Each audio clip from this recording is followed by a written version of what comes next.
Pastor Dennis here, and I'd like to talk to you about Hope Conference 2018, especially for Day 2, the Working Adults program. And this time is going to be very exciting because we have 2 overseas speakers coming. One is from Singapore. He is one of the pastors in a mega church. He grew it from a student group, and today he's going to be even pioneering a new center in Singapore. So you're going to hear a lot of amazing God encounters, how God is at work in faith pioneering.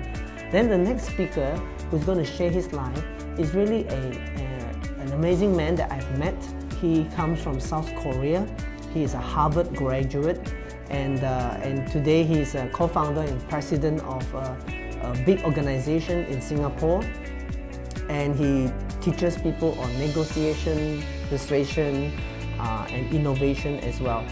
And he's going to share with you his personal life story, his journey with Jesus, and how he served Jesus through his life, career, and ministry as well.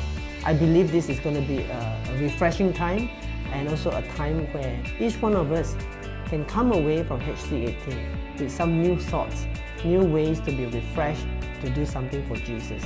I think it's a worthwhile time. It's going to be a meaningful and personally enriching time. So I hope to see you there. God bless you. See you at HC 2018.